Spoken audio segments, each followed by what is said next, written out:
का वो भंडार हमें दे, स्वर का वो उपहार हमें मिल जाए, हमें सभी सद्गुण हो जाए हमारे सभी दूर दुर्गुण। हे स्वर की देवी माँ सरस्वती, हे ज्ञान की देवी माँ सरस्वती, तेरा करते हम पूजन, तेरा करते हम अर्चन। माँ सरस्वती का पूजन अर्चन कर रहे हैं, दीप प्रज्वलन कर रहे हैं, उनका ध्यान कर रहे हैं। और माँ सरस्वती को पूजन अर्चन व स्मरण ध्यान दीप प्रज्वलन के बाद हम आज के कार्यक्रम का विधिवत प्रारंभ करते हैं। आशा भोसले जी का हम जन्मदिन मना रहे हैं। उन्हीं के गीतों को गाकर हम उनको शुभकामनाएं प्रेषित करेंगे, उनको बधाई प्रेषित करेंगे।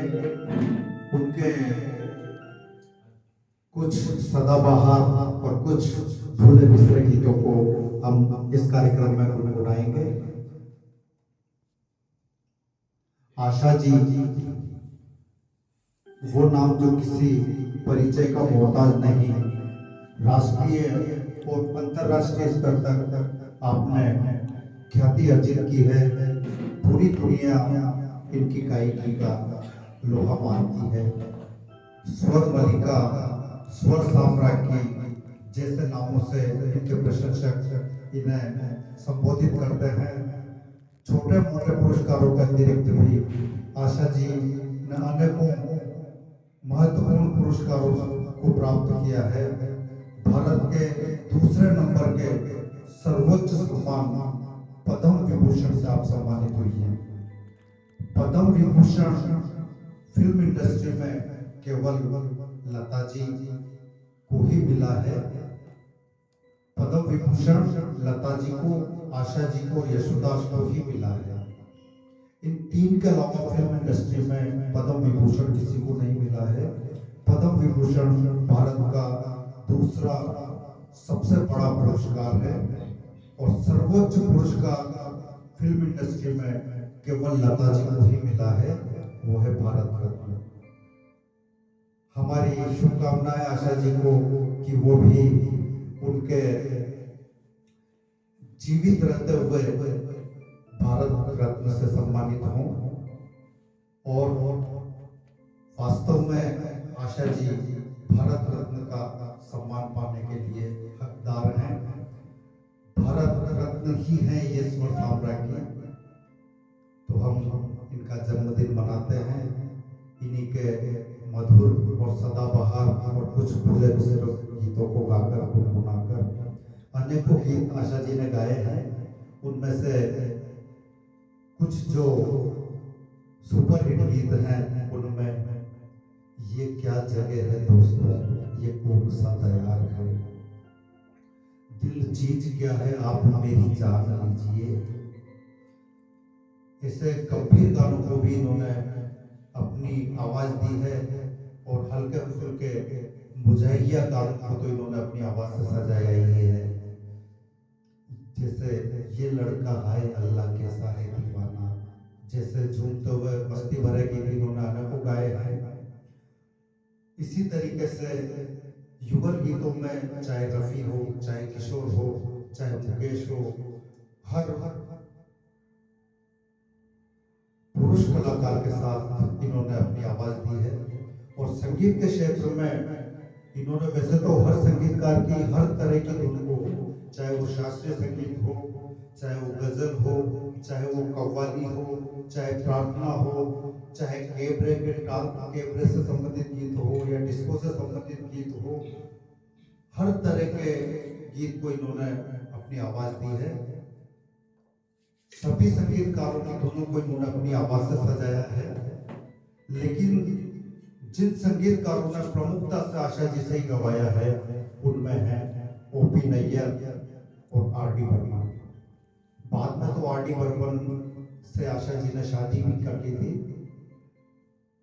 आशा जी का विवाह 16 वर्ष की आयु में ही अपने परिवार वालों के विरोध के बावजूद उनसे आयु में काफी बड़े गणपत राव भोसले से हुआ था। गणपत राव उस समय लगभग 33 वर्ष के थे और आशा जी 16 वर्ष की थी।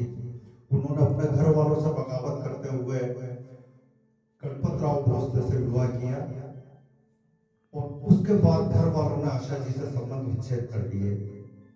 इनके पिता दीनानाथ मंगेशकर जब ये मात्र 9 वर्ष की थी तभी इस दुनिया को अलविदा कह चुके थे। दीनानाथ मंगेशकर खुद गायन की दुनिया में एक उस जमाने का जाना पहचाना नाम था। गायन और संगीत से संबंधित उनके कई एल्बम्स और कई यादगार धुनें थी। दीनानाथ मंगेशकर का इनकी कम आयु में निधन होने के बाद परिवार की संपूर्ण जिम्मेदारी इनकी बड़ी बहन लता जी व आशा जी इन दोनों पर आ गई। लता जी और आशा जी पर परिवार की जिम्मेदारी आने के बाद आशा जी और लता जी दोनों ने ही कम आयु में ही फिल्मों में गायन व अभिनय का काम प्रारंभ कर दिया। हालांकि अभिनय में इनको वो सफलता नहीं मिली, लेकिन गायन में तो इनका कोई मुकाबला नहीं। और आशा जी जब 16 वर्ष की थी और इन्होंने गणपत राव भोसले से विवाह किया। गणपत राव भोसले लता जी के सेक्रेटरी थे उस समय। तो उस विवाह के बाद लता जी व इनके परिवार वालों ने आशा जी से संबंध खत्म कर लिए।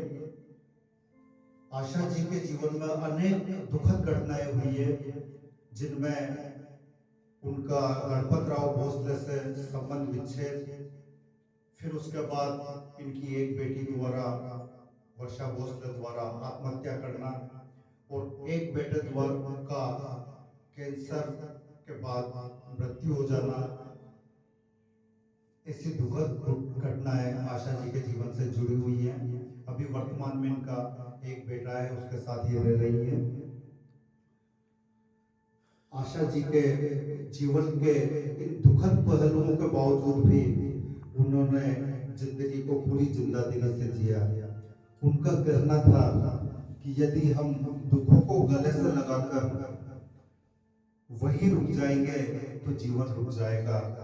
दुख आते रहेंगे लेकिन जीवन रुकना नहीं चाहिए, जीवन उसी गति से चलते रहना चाहिए। और इसी अंदाज से उन्होंने जीवन में कभी ब्रेक नहीं आने दिया। लगातार गीतों का सिलसिला उनका जारी रहा। एक एक दिन में 8-9 गीत तक उन्होंने रिकॉर्ड करवाए। अलग अलग संगीतकारों के पास अलग अलग जगह जाकर प्रारंभ में बचपन में, क्योंकि उनको पैसे की आवश्यकता थी। तो 8-9 गीत अलग अलग जगह पे अलग अलग संगीतकारों के पास जाकर उन्होंने रिकॉर्ड करवाए। इतनी मेहनत उन्होंने बचपन से प्रारंभ की थी और अब तक उनका यह सिलसिला जारी है और यह सिलसिला निरंतर जारी रहे, चलता रहे और वो अपने प्रशंसकों के लिए गाती रहे और यूं ही नई नई धुनें सदाबहार गीत अपने प्रशंसकों के लिए देती रहे। आशा जी को फिल्म इंडस्ट्री का भी सर्वोच्च पुरस्कार दादा साहब फाल्के पुरस्कार से भी सम्मानित किया गया है।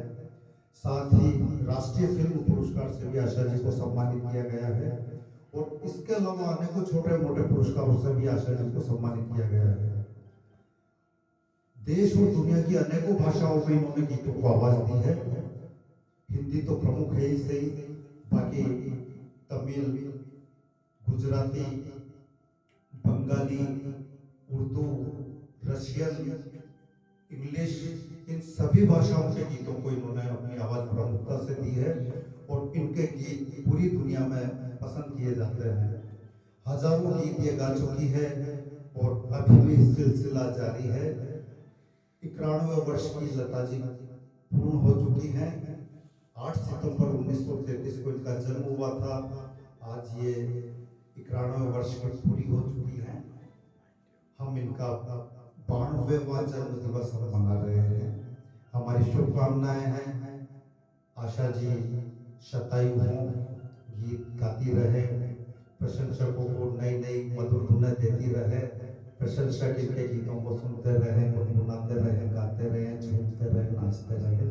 और अब हम आज के कार्यक्रम को गति देने के लिए मैं हमारे यादगार कलाकार मित्र सदाबहार कलाकार महेश जी चौक से आग्रह करूंगा कि वो कार्यक्रम को मन संचालन करते हुए आगे गति प्रदान करें। हम गुनगुनाएंगे आशा जी के सदाबहार भोले बिसरे यादगार गीतों को।